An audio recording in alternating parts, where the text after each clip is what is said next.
En esta sesión veremos los temas de la partícula en una caja y el principio de incertidumbre. Primero, recordaremos algunos conceptos de la partícula libre. Es una partícula de masa m que se mueve sobre el eje X, nunca está quieta, en ausencia de fuerzas externas, o sea que no hay campos de ningún tipo, gravitacionales, ni eléctricos, ni magnéticos, ni otras partículas, y asignamos que el valor de su energía potencial es 0. También sabemos que la densidad de probabilidad no depende de X, de modo que la probabilidad de hallar a la partícula en cualquier punto del eje X es la misma. Es como si la partícula estuviera esparcida por todo el eje X.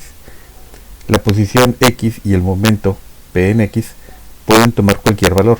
Su espectro de valores es continuo. Ahora podemos comenzar el tema de la partícula en una caja. Bien, aquí tenemos una pregunta básica. ¿Podemos ubicar mejor la partícula?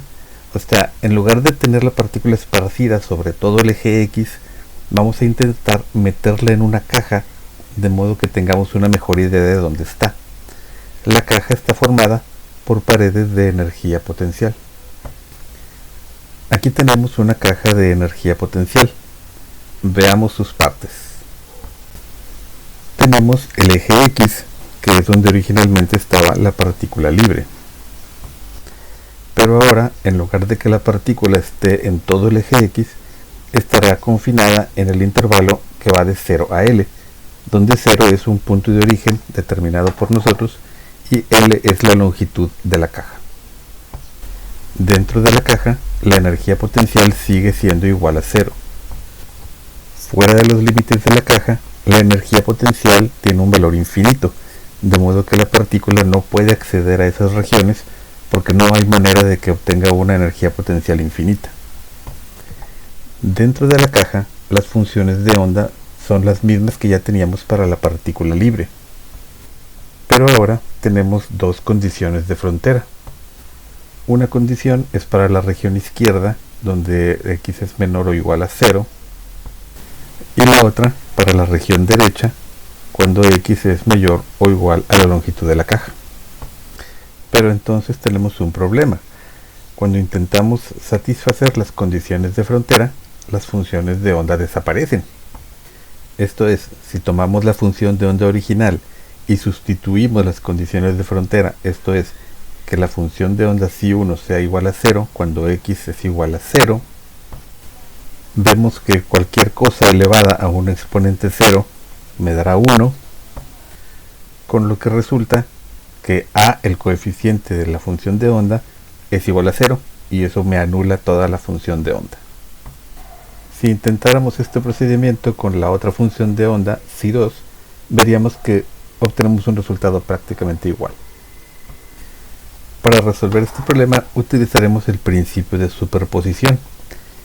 Sabemos que si tenemos varias soluciones de una ecuación diferencial, podemos obtener una solución nueva haciendo una combinación lineal de ellas. Entonces combinaremos psi1 y psi2, algo tan sencillo como hacer una suma. Ahora tenemos una nueva función de onda que es la suma de las dos anteriores. De nuevo, aplicamos las condiciones de frontera. De nuevo, vemos que los exponenciales se reducen a 1, por lo cual nos queda que a más b es igual a 0, con lo que obtenemos que b es igual al negativo de a. Así que podemos hacer una sustitución en la función original para obtener una versión mejorada de la función de onda. Podemos sacar el coeficiente a como factor común y recordamos entonces la ecuación de Euler. Si nunca la habíamos visto, pues aquí nos la aprendemos, ¿verdad? Vemos que las y de los exponentes en la ecuación de Euler corresponden con una parte de los exponentes de nuestra función de onda. Así que hacemos la sustitución y ahora tenemos la función de onda expresada como una función trigonométrica. Vemos que el valor de y se mantiene igual que antes. Para simplificar un poco nuestra existencia, vemos que el 2, la y la a son constantes, entonces las englobamos en una nueva constante a la que llamamos c.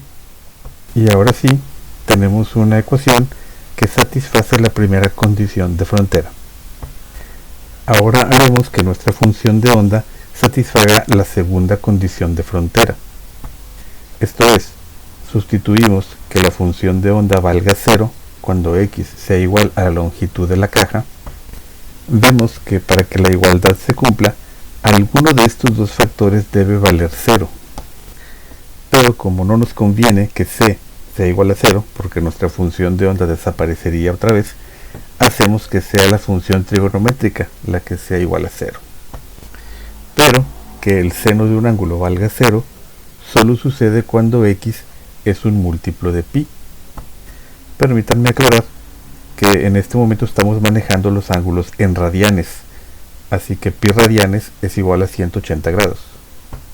Así que tenemos que el seno de más menos n por pi es igual a 0 para valores de n iguales a 1, 2 o 3, o sea, valores enteros positivos. Ahora, si alguien dijera, es que cuando n vale 0 como quiera funciona, así que ¿por qué no está incluido el valor de 0 en la lista? Eso es por razones físicas que veremos después. Entonces igualamos el seno de raíz de 2me sub n por l entre h barra igual al seno de más menos n por pi. Observemos que ahora denotamos e sub n en lugar de e, porque ahora la energía depende del valor de n. Ahora tendremos un conjunto de valores de e que veremos cómo determinar más adelante. Hagamos una poca de álgebra. Comenzamos con la igualdad de la diapositiva anterior. Ahora simplificamos un poco nuestra existencia quitando las funciones trigonométricas en ambos lados de la igualdad.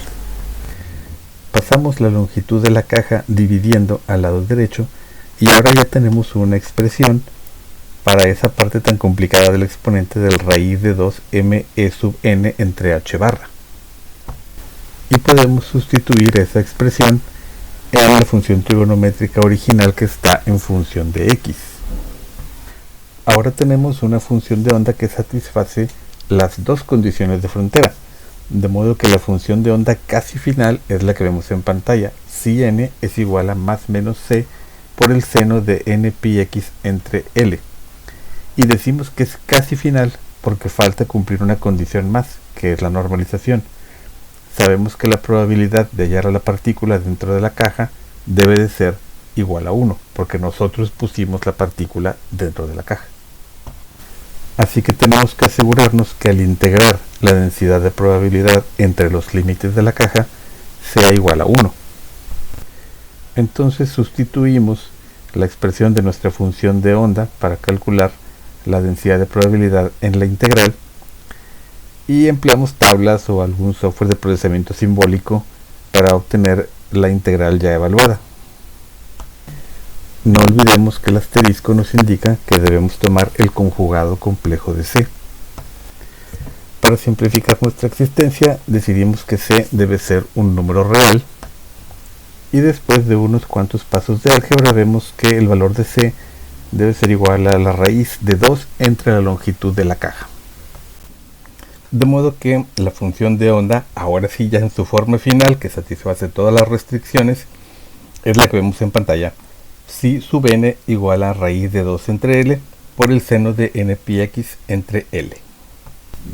Ahora nos toca analizar qué significa esta ecuación. La función de onda depende de n. Si sub n es igual a raíz de 2 entre l por el seno de n por pi x entre l. Realmente la n es nuestro primer número cuántico. Si graficamos el comportamiento de las funciones de onda de acuerdo a su valor de n, vemos que todas empiezan y terminan entre 0 y l y que pueden oscilar entre valores positivos y valores negativos, excepto psi 1, que esa tiene todos sus valores positivos. Ahora veamos el comportamiento de la densidad de probabilidad para las funciones de onda que estamos viendo. Vemos las regiones en las que es más probable encontrar a la partícula, que en las gráficas están indicadas con las regiones sombreadas. Y ahora vemos que hay regiones en las que la probabilidad de encontrar a la partícula es 0. Y esto tiene mucho sentido en los lados de la caja. Esto es cuando x vale 0 o x vale l, porque por definición la partícula no puede pasar de ahí. Pero en el caso de las funciones de onda psi2 y psi3, vemos que hay regiones dentro de la caja donde tampoco es posible encontrar a la partícula. Y esto nos causa un problema porque ¿cómo puede pasar la partícula de un lado a otro de la caja si no pasa por el medio? ¿Sí? Esto es una de esas cosas extrañas que obtenemos en mecánica cuántica debido a la manera como maneja los conceptos, ¿verdad? Pero podríamos suponer que así como la partícula libre estaba esparcida por todo el eje X, pues ahora podemos suponer que la partícula está esparcida por toda la caja con diferentes probabilidades en diferentes regiones de la caja. ¿Sí? Es como si hubiéramos hecho polvo la partícula y luego ese polvo se hubiera esparcido un poco más concentrado en ciertas regiones y no en otras. Continuamos con nuestro análisis del significado físico de la función de onda. Si la función de onda depende de n, entonces la energía también. Y esto ya lo habíamos indicado anteriormente al añadirle un subíndice n a la energía. La expresión para el valor de la energía E sub n lo obtenemos a partir de aquella ecuación, de aquella igualdad que obteníamos cuando estábamos intentando satisfacer la segunda condición de frontera. Y es por esto que no conviene que el valor de n pueda ser 0, porque entonces el valor de la energía sería 0. Pero esto contradice la situación original en la que la partícula siempre se está moviendo, su energía debe tener un valor. Si fuera 0 quiere decir que la partícula no está. Como consecuencia de la dependencia de la energía con respecto al valor de n, el espectro de valores de la energía ya no es continuo como en el caso de la partícula libre, sino que le llamamos discreto. Esto es, ya no puede tomar cualquier valor, sino solo ciertos valores que dependerán del valor entero de n. En este caso decimos que la energía está cuantizada, ¿sí? Y la cuantización surge de restringir la partícula a estar dentro de la caja. A los diversos valores que puede tomar la energía cuando n varía, les llamamos niveles de energía. La energía más baja que puede tener la partícula es llamada la energía de punto cero y es denotada por E sub 0. Como decimos, esto no significa que la n valga 0. El menor valor que puede tomar n es igual a 1. Y en la parte inferior de la pantalla tenemos una expresión con diversas maneras de calcular la energía de punto cero, ya sea como función de h barra o de h, esto es, de la constante de Planck dividida entre 2pi o del valor de la constante de Planck como tal. Los niveles de energía también se pueden expresar como múltiplos de E sub 0. Tenemos que E sub n es igual a n cuadrada por E sub 0 y el espaciamiento entre niveles, que también se le conoce como la brecha de energía o en inglés el energy gap, queda como n sub n más 1 menos E sub n igual a 2n menos 1 por la energía de punto 0. Si calculamos el valor esperado de x, o sea de la posición de la partícula dentro de la caja, vemos que la posición más probable es en el centro de la caja, exactamente, L entre 2. Si calculamos el valor esperado del momento de la partícula en x, vemos que después de una evaluación algo laboriosa nos da un valor igual a 0. Que el momento sea 0 no significa que la partícula esté inmóvil, ¿sí? Sino que dado que sabemos que la partícula se mueve en el sentido positivo en el eje X o en el sentido negativo, entonces los momentos en ambos sentidos se cancelan exactamente. Recordemos que el momento es una cantidad vectorial, de modo que la dirección y el sentido son importantes. Ahora abordaremos brevemente el principio de incertidumbre. Sabemos que el valor esperado es como un promedio, es el valor más probable, pero no es el único valor que podríamos obtener. Esto hace que el valor esperado tenga una incertidumbre asociada. También podríamos considerarla una posible desviación. Entonces veremos un esquema simplificado de cómo cuantificar esa incertidumbre. Consideraremos como la incertidumbre del valor esperado a su desviación estándar.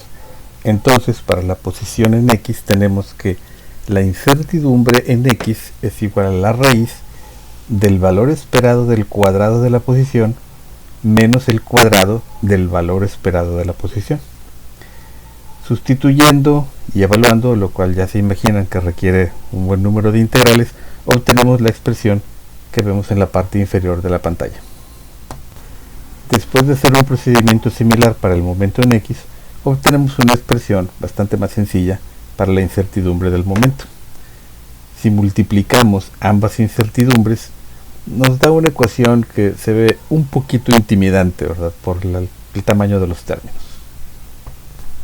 Lo que nos interesa obtener de esta ecuación, que cuantifica que es el producto de las incertidumbres en el momento y en X, es poner atención y ver que el contenido del radical siempre es mayor que 1, de manera que podemos decir que el producto de las incertidumbres del momento y de la posición siempre es mayor que h entre 4pi.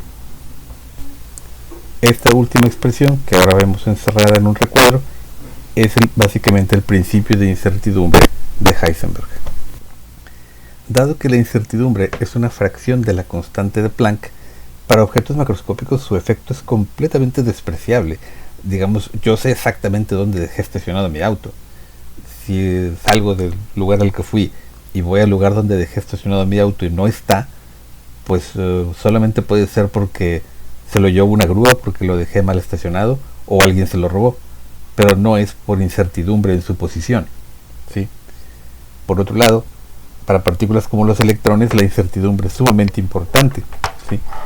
Si yo anduviera manejando un electrón en lugar de un automóvil y lo dejo estacionado en alguna parte, al regresar veo que no está, podría ser por su incertidumbre en la posición y no porque alguien se lo hubiera llevado.